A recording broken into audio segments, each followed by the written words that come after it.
Bon midi, ici Stevie Ray. Bienvenue à la superbe marina de Repentigny pour Quai Marina Live, l'émission qui, dès 13h, tous les vendredis, vous propose d'aller dans toutes les directions. Nous sommes disponibles sur Facebook, tout comme Bâton Rouge Live le mercredi sur Quai Marina et Quai Marina Flashback. Si le temps le permet, nous allons terminer l'émission avec le CH, le Canadien qui vit le jour de la marmotte, c'est-à-dire prendre les devants pour finalement perdre. Mon deuxième invité, maintenant chroniqueur officiel de l'émission, un grand connaisseur de tous les sujets concernant l'ésotérisme. Nous allons parler avec Jean-Claude Ligaud. Mais mon premier invité, un grand passionné de baseball, beaucoup d'expérience du milieu. Il fait partie de la grande famille du Royal de Repentigny depuis les tout débuts. Je vous présente donc Ronnie Dicario. Bonjour Ronnie. Bonjour. Ça va bien? Très bien. Je suis bien content que tu sois avec nous. Première question, cette grande passion du baseball, ça commence en quelle année?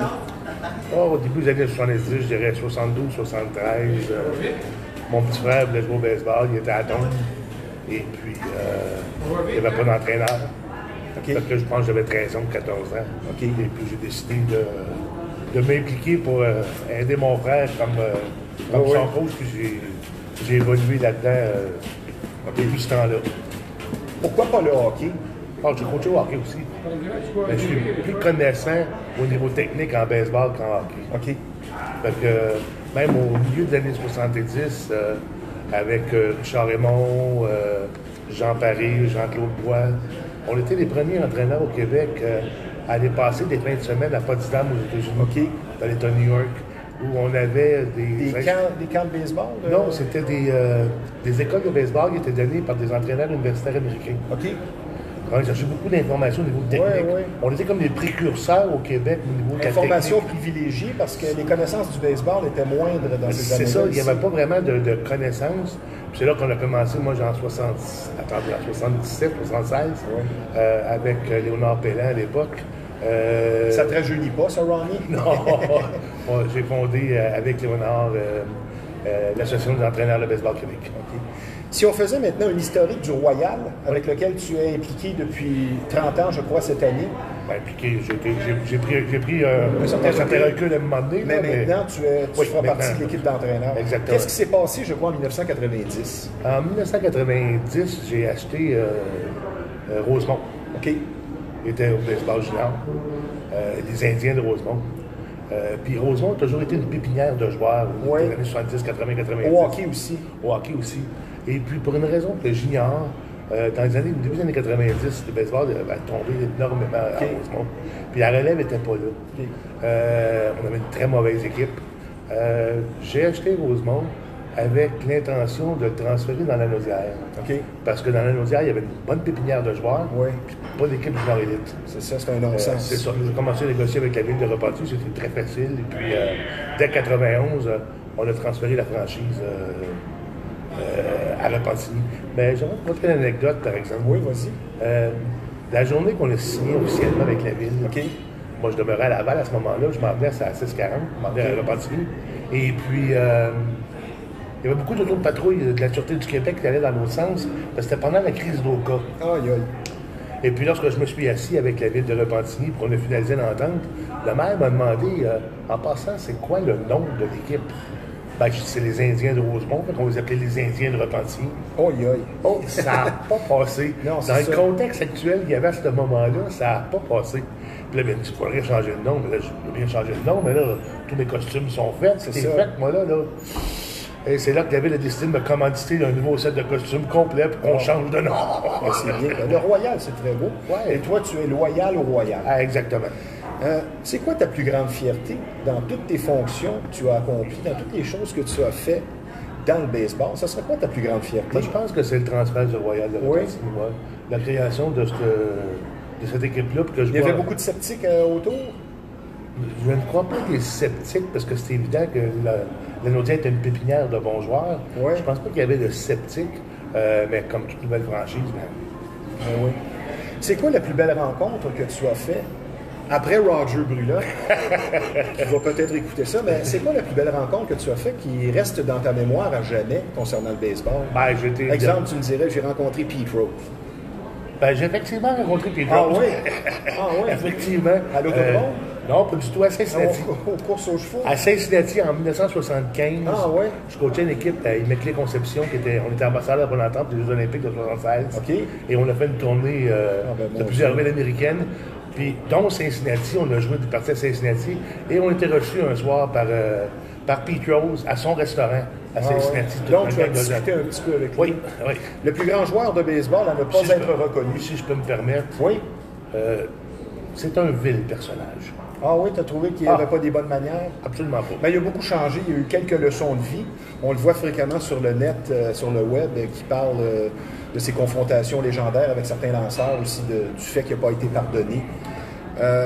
Ta plus belle sensation maintenant, est-ce que ça a été un championnat du Royal? Je ne veux pas te souffler de réponse, mais c'était quoi ta plus grande sensation? La plus belle sensation, c'est en 2000, excusez, lorsqu'Éric gagnait dans son premier match. Ah oui. Que tu avais coaché? Que j'avais coaché, j'avais été son dernier coach junior. Et le matin même, je me suis levé à 9 h du matin. Puis je dis à ma femme, je dis, Monique, ça fait 20 ans que je coach pour en voir un. Jouer dans les majeurs, ça fait 25 ans. C'est fait, puis lui, il a marqué les majeurs. Puis lui, j'ai dit, j'y vais. J'ai pris l'avion midi. Ah ouais? Je suis descendu en Floride, puis j'ai vu lancer son premier match. C'est super. Puis il avait très bien lancé en passant. Ah oui. Question philosophique maintenant. Qu'est-ce qui fait un bon joueur de baseball? Parce que c'est beaucoup plus que de la puissance au bâton ou un bras canon. Selon toi, qu'est-ce qui fait un bon joueur de baseball? Ben, moi, j'aime dire aux jeunes que le baseball est à l'opposé du hockey. Au hockey, on peut être très agressif physiquement. Oui. Et relax mentalement. Tandis qu'au baseball, c'est plus de poser. C'est le contraire. Il faut être agressif mentalement. Ouais, c'est ça. Il faut vraiment essayer de voir les jeux qui s'en viennent, être prêt avant que le jeu arrive. Ouais. Puis physiquement, il faut être très relax parce que si tu veux ramasser une balle à la côte que tu es complètement crispé. Je peux t'en parler, j'ai joué longtemps au baseball, c'est vrai. Fait que c'est complètement l'opposé. Ouais. Et il y a plus de place pour tout le monde au baseball. Ouais. Chacun trouve sa place. Exemple, le joueur qui n'est pas rapide, mais qui a un bon coup de bâton, va jouer au premier but. Ou va être receveur. Oui, puis une autre chose, quand on parle de repêchage, de joueurs repêchés, ainsi de suite, moi, je suis de l'école de penser que pour être repêché, ça prend 3 choses. Il faut d'abord être à la bonne place dans le bon temps. Oui. La chance. Il faut connaître la bonne personne et après ça, avoir du talent. Oui, c'est ça. Parce qu'il y a plein de joueurs talentueux, comme au hockey, qui n'ont pas parti pour diverses raisons. Avant qu'on prenne une pause, je vous rappelle que nous sommes en direct de la Marina de Repentigny. Quel joueur que tu as croisé qui t'ont marqué? Tu m'as parlé de Pete Rose, d'Éric Gagné. Aurais-tu un nom ou deux encore? À brûle pour point comme ça, non? Larry Parrish. Ah, chic type. Chic type. Un Canadien. Oui. Philippe Alou. Récemment, oui. Philippe, il y avait une particularité. Moi, je me suis retrouvé dans son vestiaire et si, ça n'a pas été mon cas, mais si un journaliste posait une question qui n'était pas à son goût, il barrait le journaliste. Oui, ça, je trouvais ça un petit peu dictateur. Ben, moi, j'ai rencontré Philippe Alou, plus dans des cliniques de baseball, qui donnait à l'époque à tous les errants des équipes junior élites. Très généreux de ses connaissances. Très généreux de ses connaissances et très Il a été malade dernièrement, je crois. Ah, je sais pas. Je vais prendre une pause pour parler d'un de nos partenaires ici, soit la zone vêtements de sport et classiques, qui se situe au 148 Notre-Dame. Beaucoup de choix sur place. Salutations à John, le propriétaire. C'est une super belle boutique qui vous attend. La zone vêtements, sport et classiques. Beaucoup de marques de choix sur place, au meilleur prix, évidemment. Je vais vous nommer quelques marques disponibles, soit Gasp, Better Body, Gorilla Wear, Rider Wear, La Bella Mafia et les bottes d'entraînement Automix pour hommes et femmes, un produit très recherché, disponible sur place. Sur le web, c'est le www.lazone.com, plutôt .lazonestyle.com, et le numéro de téléphone dans le 450, c'est le 654-1113. Contrairement au hockey, le baseball n'a pas beaucoup changé, Ronnie. C'est un gant, un bâton, une balle. Est-ce que le baseball s'en va dans le bon sens? Dans son cheminement, dans son évolution, disons les 10 dernières années. Qu'est-ce que tu observes, toi? Moi, j'observe qu'on cherche de plus en plus du spectaculaire, beaucoup plus de longues balles. On est même rendu dans des écoles de pensée que même les techniques de baseball au bâton commencent à changer. Ben, Roger parlait d'un swing à la golf. Oui, c'est ça exactement, qu'on parle d'un swing en montant. Pour aller chercher le gros coup. Moi, j'ai un peu de difficulté avec tout ça. Frapper une balle de baseball... Toi, tu es un puriste du baseball. Oui, mais il ne faut pas oublier que frapper une balle de baseball, tout sport confondu, c'est la chose la plus difficile. Dans aucun sport, il y a quelque chose de plus difficile que de frapper une balle de baseball. La preuve? Ben oui. Celui qui est très bon réussit juste une fois sur trois. Oui, ben moi, je vais te dire la preuve. Je vais te la dire différemment. Aroldis Chapman, le lanceur à 106 000 à l'heure. Oui. Ça, c'est, je veux dire, c'est inhumain. Ben oui. Je veux dire, tu fermes les yeux et tu swings. Absolument. Absolument. Puis tu pries qu'elle ne t'accroche pas. Puis on me dit des fois que je suis un peu rétrograde, parce que ça fait longtemps que j'ai lâché le baseball, ça fait 25 ans, je fais un retour cette année. Frapper une balle va toujours être frapper une balle. Ben oui. Attraper une balle va toujours être de la même façon. La seule différence là, c'est dans le concept général d'une équipe. Oui, les défensives spéciales maintenant. Comme tu parles de fabriquer un point. Qui n'est plus à la mode. Ben moi, ça va toujours être à la mode. On peut s'attendre à ça pour le Royal?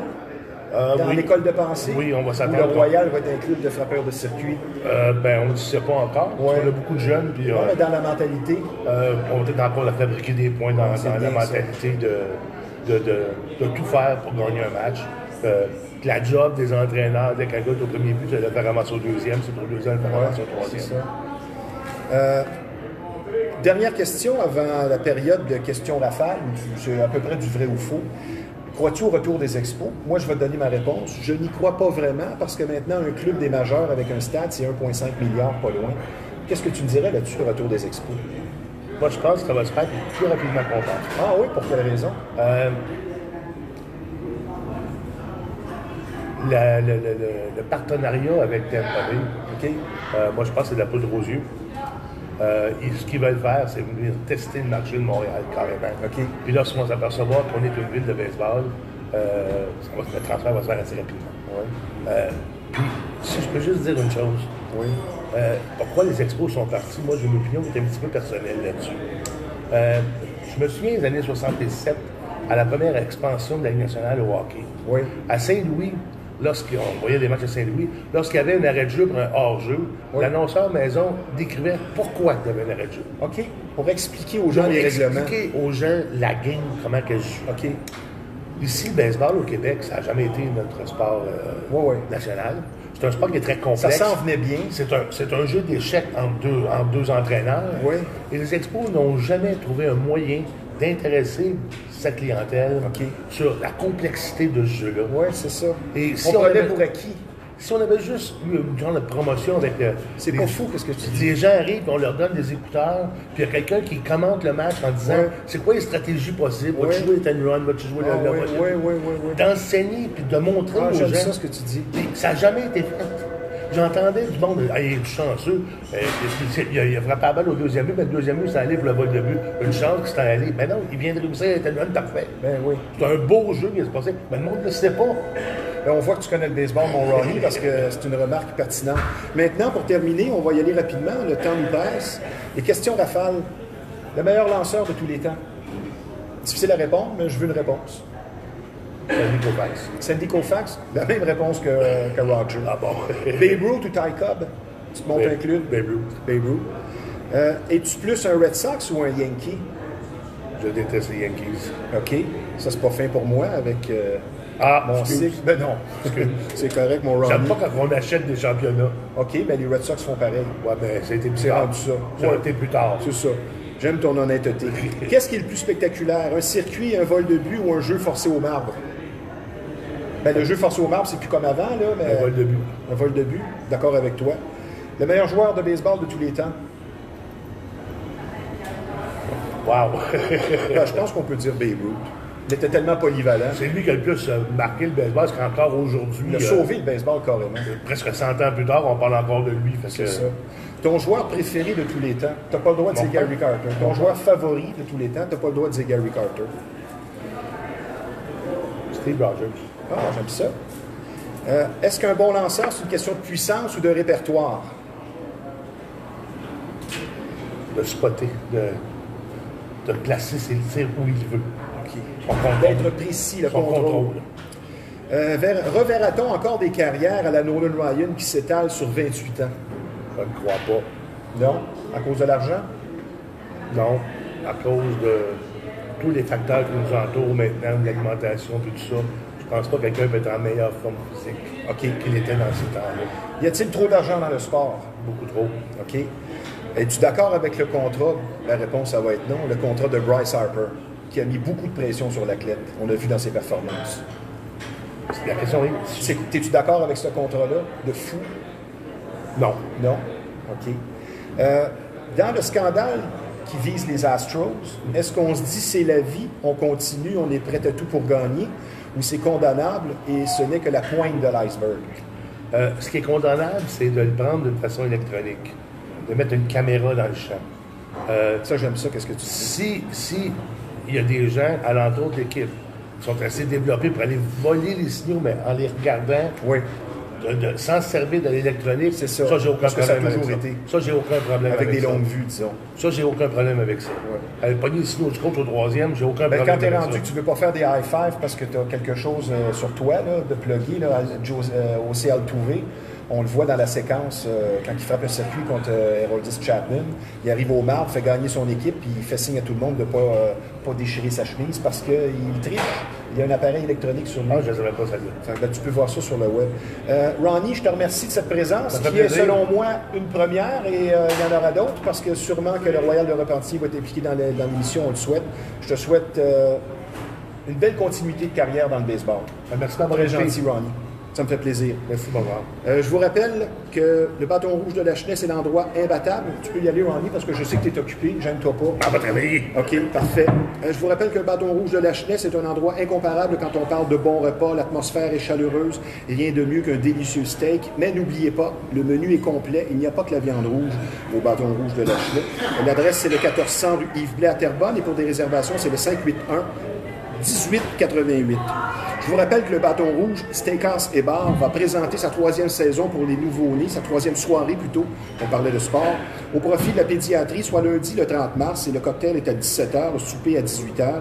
Il y aura 5 services, donc la boisson est incluse, et ce sera pour l'hôpital de Gardeur, des prix de présence, un encan. Je vous rappelle le numéro pour les réservations, c'est le 450-581-1888. Et tout ça, c'est pour la Fondation Santé du Sud de la Naudière. Maintenant, un nouveau partenaire ici de l'émission. C'est avec enthousiasme que je vous les présente parce que vous êtes déprimé ou quelque chose ne tourne pas rond, normal avec le rythme de la vie d'aujourd'hui. La clinique de psychologue de Repentigny peut vous aider. D'excellents psychologues ou thérapeutes en relation d'aide vous attendent, avec ou sans rendez-vous, ça c'est bien important. Besoin d'écoute et de parler, conflit de travail, difficultés à la maison, un deuil difficile, la gestion du stress et des émotions, ce sont toutes des situations qu'un jour nous allons vivre. Donc, consulter, n'oubliez pas, ne veut pas dire maladie mentale. Vous êtes à bout de souffle et désirez reprendre votre mieux-être en main. La clinique de psychologue de Repentigny, située au 293 boulevard Lacombe, c'est pour vous, c'est l'endroit tout désigné. Le numéro de téléphone, c'est le 514-813-2986. Mon deuxième invité, un habitué de l'émission. Nous poursuivrons sur les sujets de sa dernière présence, notre chroniqueur très apprécié d'ésotérisme, Jean-Claude Ligaud. Bonjour Jean-Claude. Salut Stevie. Ça va bien? Très, très bien. Très heureux de t'avoir avec nous. Moi aussi. Beaucoup de bons commentaires sur tes chroniques. C'est un sujet, veux pas, l'ésotérisme qui intéresse beaucoup de personnes. Aujourd'hui, nous allons parler de lithothérapie, soit l'influence des pierres et des cristaux sur la vie, sur les gens. Ma première question, pourquoi si peu connues les propriétés des pierres et des cristaux, si peu populaires comme connaissance? Pourquoi? Bien, c'est parce que ça s'est associé avec l'homéopathie, premièrement, avec les minéraux. Puis l'action du microcosme, c'est toujours, comme on parlait déjà, sur le macrocosme, infiniment petit, oui, sur infiniment grand. Fait que c'est juste en contact avec les minéraux qui sont au niveau de la pierre, il y a un genre de message qui est transmis au corps, au niveau des cellules. Donc, une maison, c'est une des questions que j'ai préparées, une maison peut être bâtie sur un terrain où il y aura une influence soit néfaste ou bonne. Et là, on ne parle pas d'un ancien cimetière comme on voit là, dans les films à sensation.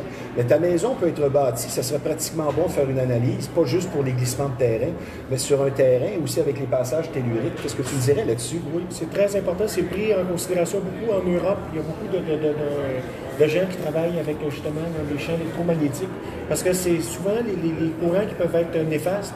Ce sont des courants d'eau souterrains qui circulent et qui sont dans un axe qui n'est pas nécessairement bénéfique. Puis il y a aussi des champs telluriques naturels de la Terre qui peuvent aussi là, être... Mais il y a aussi les pylônes électriques. Okay. C'est nouveau, là, qui créent des perturbations dans le champ électromagnétique. Et on dit même que c'est cancérigène. Très. Tu as apporté une pierre et tu as apporté quelque chose. Si tu veux le montrer à l'écran, c'est bien intéressant. Ici, la pierre. Si tu veux nous expliquer qu'est-ce que c'est que tout ça. C'est pas une balle de baseball, en tout cas, mais c'est la même dimension. Qu'est-ce que c'est que La ça? pierre qu'on voit ici, ça se nomme une eudialyte. OK. Et ce qui est intéressant, c'est qu'elle vient du Mont Saint-Hilaire. Elle a été minée par Tony Gordien, qui est on pourrait dire un géologue connu au niveau du Canada. Et c'est une pierre très rare. Parce qu'elle est très jolie, mais c'est quoi les propriétés de cette pierre? Ce qui est intéressant, c'est qu'il y a la vibration qu'on parlait au niveau des couleurs, du blanc, du noir, du doré, de l'or et du rouge. Ensemble, il y en a plusieurs. Y a-t-il de l'or là-dedans? Il n'y a pas d'or, mais il y a la couleur dorée qui est peut-être une présence un peu de pyrite, qui n'est pas de l'or, mais qui ressemble beaucoup. Et ce qui est intéressant, c'est que c'est une pierre qui est rare. Il y a un gisement qui est connu aussi en Russie. Mais la beauté de la pierre est donc ça vaut cher. Oui, parce que c'est par la rareté. La pierre va faire... OK. Fait que t'aimerais pas ça que je l'échappe. Non, je vais faire attention. Et tu as emmené ça? Là, on a amené ça parce que pour faire suite à nos conférences qu'on donne depuis quelques semaines, c'est des torques. C'est une science qui a été oubliée, qui est très ancienne. Moi, je les ai fait, ceux-là.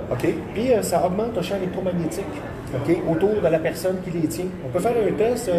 Stevie Ray est une personne très honnête. Puis s'il voit ou ressent quelque chose, il va le dire. Sinon, on va le faire après l'émission. On le fera après. Puis on le dira, on en parlera la prochaine. Oui, c'est ça. C'est intéressant, ça. C'est une science qui se perd. Que les Sumériens utilisaient, les Anunnaki. Ben ça veut dire que ça fait 9 ou 10 000 ans. Non, et on recule à 20, 30, 40 000 ans. Qu'est-ce que tu me dirais d'autre sur les pierres? Tu pourrais me parle-moi du jade. On a parlé souvent, toi et moi, de jade, et tu en as sur toi. Le jade, oui, il y en a ici. C'est une autre chose qui est très dur à trouver, qui est trop cher. Oui. Puis ça aussi, la bague, je la vois bien. C'est quoi les propriétés du jade? Le jade, c'est pour les gens qui ne connaissent pas ça. Le cœur. Les Asiatiques sont très au courant. C'est d'ailleurs. Pour faire circuler l'énergie. C'est un régulateur. Encore, c'est intéressant parce qu'on vient au champ électromagnétique. Oui. C'est un régulateur au niveau des pulsations cardiaques. Donc, c'est un effet bénéfique pour la longévité parce que le cœur a tendance à être plus égal au niveau des pulsations. Puis les Asiatiques savent ça, ça fait des millénaires, pas des siècles. Depuis que tu portes ça, est-ce que tu ressens une différence? Honnêtement. Tu es déjà très en forme. Donc... Celui-là, ça fait presque 10 ans puis je ne l'ai jamais enlevé. OK. Il est là. Tu prends ta douche avec, toi? Il est toujours là. Et puis, moi, ça serait dur de répondre là, objectivement parce que je travaille tellement avec des pierres constamment qu'il y a un genre de mélange là, qui se fait. Mais j'aime ton honnêteté. C'est quoi la pierre qui a le plus d'influence, ou le cristal, le cristaux, qui a plus d'influence sur la vie, selon toi? Bien, ce serait le quartz de silice, pur, transparent. C'est un des minéraux qui est le plus présent sur la planète Terre. Puis il y a l'effet piézoélectrique qui est scientifiquement démontré. Il est utilisé dans les ordinateurs, utilisé en technologie, par sa précision vibratoire. Ben moi, j'ai préparé quelque chose. On va rester dans les cristaux et les roches, mais une roche peut-être un petit peu plus grosse et dangereuse cette fois. Je vais te parler d'un astéroïde que tu connais du nom de Apophis, de son nom scientifique 99942. La semaine dernière, tu as apporté une météorite ici. Et une météorite, ben, c'est une grosse roche qui arrive dans l'atmosphère et qui se fragmente. Mais dans le cas présent, ça va être compliqué parce qu'on parle maintenant d'un astéroïde immense qui soulève les passions et stimule l'imaginaire. Et cette fois, la menace est bien réelle. C'est un scénario apocalyptique pour certains, pour les gens négatifs, mais on se rappelle de la théorie d'Alvarez. Pourquoi, il y a 65 millions d'années, toute forme de vie s'est éteinte sur la Terre, dont les dinosaures, ça s'est éteint. On peut parler plus récemment aussi comme exemple du film Armageddon avec Bruce Willis, un scénario apocalyptique qu'on a contourné. Ça a été observé et découvert le 19 juin 2004. Son passage, on parlait de passage, on parlait plutôt d'impact à l'époque. Maintenant, on commence à parler de passage. Et pour 2029, à environ, s'il n'y a pas d'impact, ça va être à environ 31 000 km de la Terre. Ça va être visible à l'œil nu. Ça a beaucoup excité les tabloïds, spécialement en Angleterre. Et Apophis, son nom grec, pour Dieu égyptien destructeur, ça c'est la signification.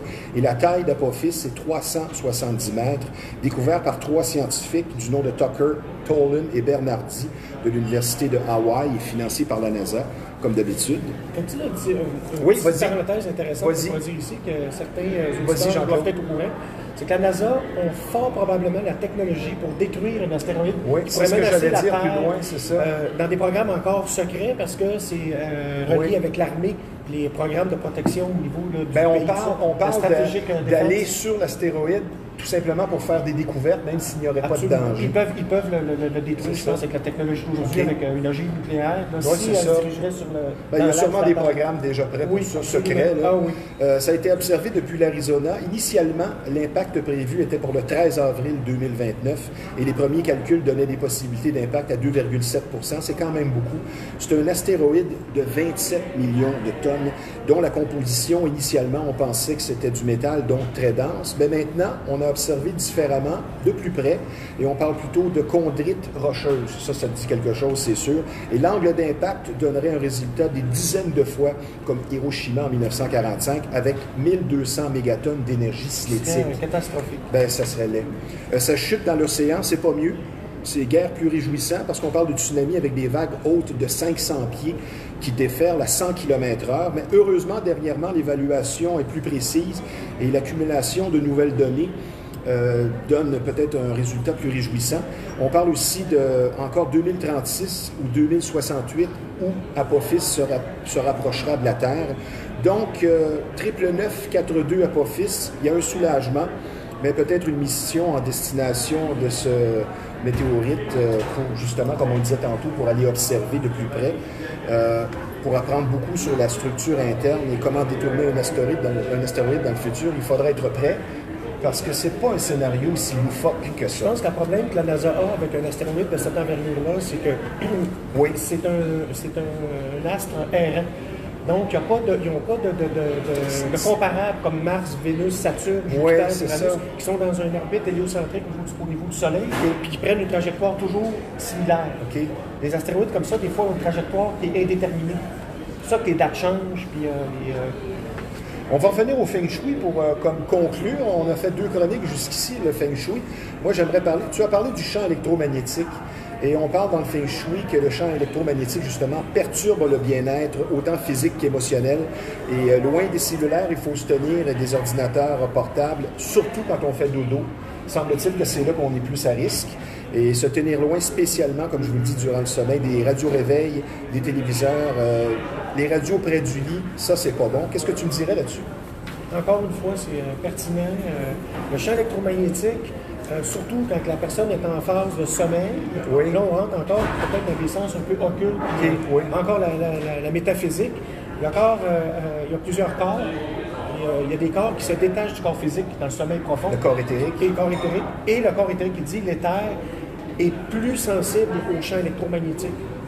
Alors, on dit que le corps éthérique, pour faire une image pour les gens, disons que ça serait comme votre âme, est relié par un long fil, mais chez les gens plus matérialistes qui ont le sommeil léger, parce que c'est dans le sommeil que le corps éthérique s'en va, et puis il y a les voyages astraux et tout ça, on dit que les personnes matérialistes ont le sommeil léger parce que le corps éthérique reste près de leur Exactement. corps. Parce que, tu sais, la loi d'Hermès... Je m'en viens bien. Oui, absolument. Ils disent que ce qui est en haut est comme ce qui est en bas. Quand un être vient au monde sur le plan physique, on coupe le cordon ombilical pour que la personne soit incarnée dans le physique. Mais au niveau astral, qui relie le corps éthérique, il y a un cordon encore qui appelle la corde d'argent, qui relie le corps physique au corps éthérique. Et quand la personne décède, ce cordon-là est coupé. Ah, ça c'est intéressant. Là, on rentre dans des détails plus, on va dire, abstraits. Oui. Mais il y a des gens, je pense, qui sont beaucoup au courant de ça. Il y a des preuves. Je veux dire, c'est pas loufoque et je vais le répéter. Il y a des preuves qui sont beaucoup cachées aussi. Oui, c'est ça, exactement. C'est là le problème. Je vais le répéter parce que nous autres, nous avons une approche de l'ésotérisme terre à terre. Je pense qu'il faut être mieux sceptique. C'est très important. C'est mieux d'être sceptique que de tout gober, comme on dit, parce qu'on n'est pas ici pour faire du spectaculaire nécessairement. On ne veut pas passer non plus, quand on parle de ça, pour des gens qui seraient loufoques. Pour terminer avec le Feng Shui, on peut parler de symbolisme. Le symbolisme. Parce qu'à la maison, ce qui est important, moi je le fais, je le pratique ça, c'est de s'entourer d'images. Moi j'aime bien les images de clubs champions, ça me stimule, mais des images, ce qui est suggéré, c'est beaucoup des bons souvenirs ou des succès anciens, des moments heureux ou des travaux qu'on a faits dont on est fier. Et ça entretient le respect de soi et la confiance en soi. Également des images de rêves à accomplir. Ça, il y a toutes sortes de gens. Notre conférencier, Douglas Leblanc, lui garde sa liste de rêves à accomplir sur lui. Ça inspire. C'est une programmation positive. Les images ont beaucoup d'influence sur nous. Ça a été beaucoup popularisé avec Le Secret. Oui. Les gens, il y avait le vidéo aussi. Oui. Les gens ils se sont rendus compte qu'il n'y avait pas juste le succès matériel qui donnait le bonheur. Et là, c'est là qu'il y a eu une litige là, avec Le Secret. parce que c'était beaucoup axé sur le succès matériel, monétaire, mais ce n'est pas garant d'un bonheur intérieur. Oui, on connaît plein de gens qui sont riches à craquer, mais qui n'ont pas le sourire. Et voilà. Le symbolisme, qu'est-ce que tu me dirais sur le carré? Le carré, premièrement, toutes les formes géométriques planes sont en réalité tridimensionnelles. Le carré, c'est un cube. Et si on revient sur le cube, j'en avais fait une petite allusion dans les premières émissions. Oui. Le cube, quand on l'ouvre, ça fait une croix. Et le cube, au niveau de l'islam, c'est les gens vont tourner autour du cube noir à la Kaaba.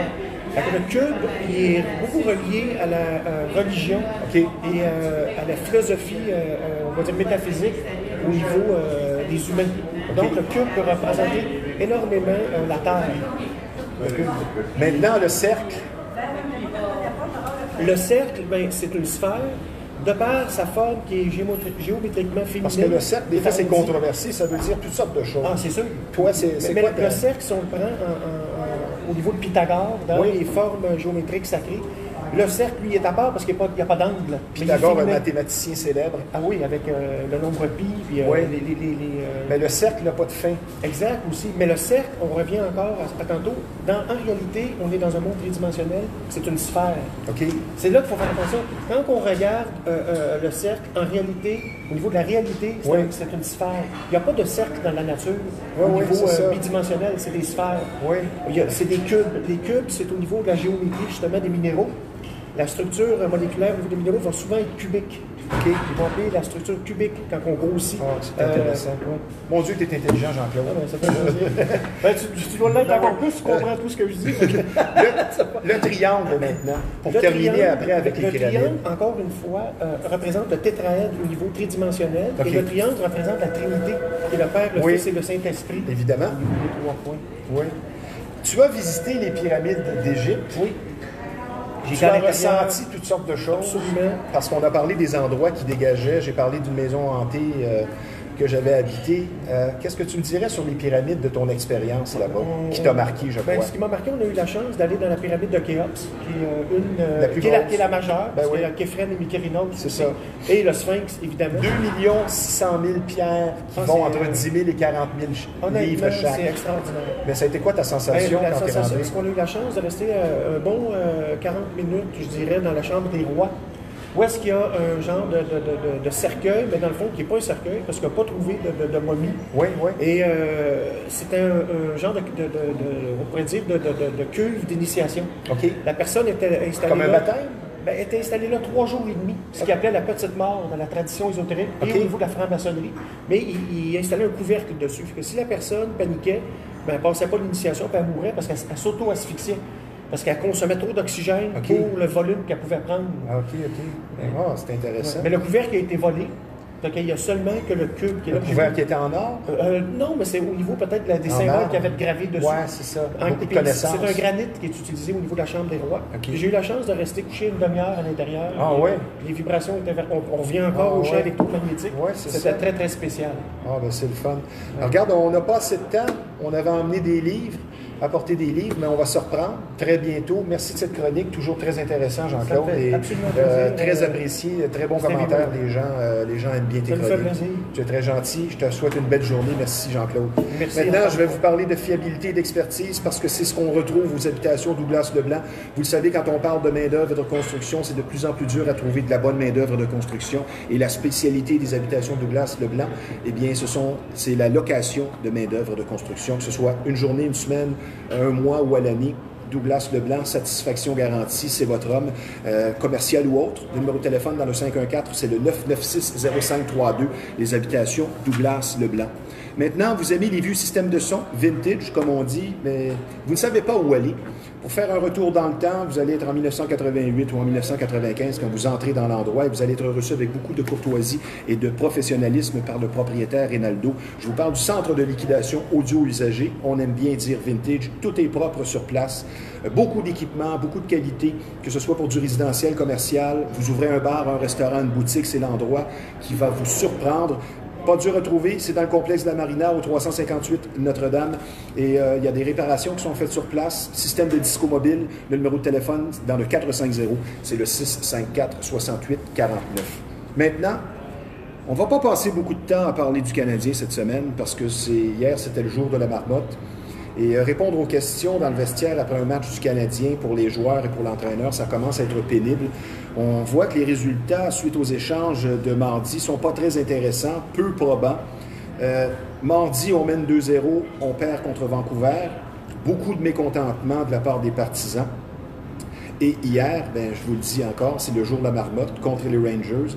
Je pense que les joueurs commencent à être nerveux quand ils jouent avec les devants parce que ça devient un rituel. Ils menaient encore 2-0 et s'inclinent contre les Rangers. Je crois que c'est 4 buts en troisième période, une défaite de 5-2. Les Rangers, eux, ont un plan bien défini depuis février 2018, alors qu'ils ont émis une lettre ouverte aux partisans il y a 2 ans, alors qu'ils ont dit qu'ils entamaient un processus de nettoyage, une reconstruction en règle. Ils ont signé Artemi Paranin à 12 millions par année presque. Ils ont repêché la jeune sensation de 19 ans, Kaapo Kakko. Ça va les aider, mais eux ont un plan bien précis et déjà, ils sont meilleurs que le Canadien. Donc, c'est tout pour le Canadien cette semaine, parce qu'on ne veut pas non plus s'acharner sur une organisation qui paie la note pour plusieurs mauvaises décisions. Maintenant, vous êtes amateur de chasse et de pêche, l'endroit pour vous, un endroit qui porte vraiment bien son nom, c'est Performance Chasse et Pêche, situé au 303 Notre-Dame à Repentigny, une entreprise, comme je vous le dis, qui porte bien son nom, beaucoup d'expérience sur place. Ça fait 23 ans que ce magasin est ouvert, un très beau magasin. Bonne réputation, c'est tout simplement le numéro 1 de la Rive-Nord quand on parle de chasse et de pêche. Allez voir François le gérant pour des bons conseils et des bas prix au 303 Notre-Dame, là où la passion se vit à chaque saison. Performance, chasse et pêche. Maintenant, sur une note peut-être un petit peu plus sérieuse, vous allez être traité avec beaucoup d'écoute et de compréhension si vous vivez une infestation. On parle de bébites et ça, parfois, ça peut être une expérience très traumatisante. La solution, c'est Rive-Nord Extermination, 35 ans d'expérience, une entreprise familiale très sérieuse, un service personnalisé. Un de nos chroniqueurs travaille chez Rive-Nord Extermination, Daniel Desmarais. Il est venu il y a un certain temps nous expliquer de quoi il en retourne quand on vit une telle expérience qui n'est pas facile. Et la solution Extermination Rive-Nord, le numéro de téléphone dans le 450, c'est le 582-6706.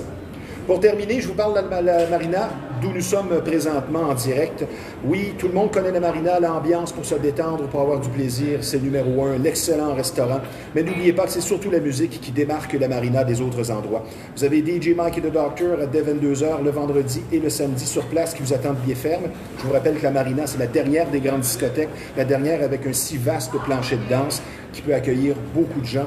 C'est l'endroit parfait pour se faire des amis. Vous avez le célibataire en fête le dimanche avec Carole Crevier et Pierre Quentin. Mais le jeudi, très important, les cours de country pop qui sont tout à fait gratuits, donnés par Nathalie Pelletier, des cours de danse en ligne très intéressants pour se faire des amis, comme je vous le dis, dès 19h le jeudi. Venez voir Nathalie ici pour une ambiance vraiment chaleureuse. C'est vraiment intéressant, le jeudi de 19h à 22h. Un mot maintenant, c'est officiel, Flashback, la 6e édition aura lieu le 27 mars, soit un vendredi, comme d'habitude. Flashback, c'est la fête du dance music. 3 DJ qui vous attendent de pied ferme. Mike the Doctor, à minuit, c'est M. Red Light lui-même, DJ Dreamman, Benoît Vinet. Et la clôture de ce spectacle se fait par DJ Bob Legrand. À ne pas manquer, vous voulez revivre, vous êtes nostalgique, l'époque des belles discothèques avec une belle petite lumière tamisée, des hits de club, un après l'autre, du début à la fin. C'est l'édition Massacre musical, on s'en promet toute une. De 1978 à 95, tous les hits inimaginables, mais surtout les hits de club, pas nécessairement les hits à la radio. Vous allez les entendre ici, une belle ambiance, c'est à ne pas manquer. Maintenant, en terminant, un mot sur Samoto, un garage dont la réputation n'est plus à refaire, situé au 1133 Notre-Dame à Repentigny. Le travail est bien fait, le respect du client, beaucoup d'explications et beaucoup d'années d'expérience sur place. Samoto, 1133 Notre-Dame. Un gros merci au Centre d'imagerie Pixel, un de nos principaux partenaires ici. Quand on parle d'imprimerie et de graphisme, c'est tout simplement le numéro 1 de la Rive-Nord. Pas dur à trouver en face de la Marina, au 351 Notre-Dame, un service très professionnel. Dans le 450, le numéro de téléphone, c'est le 654-9944. Pixel, l'incontournable. Sur ce, ici Stevie Ray. Merci d'avoir été des nôtres. On se donne rendez-vous à la prochaine émission. À la prochaine.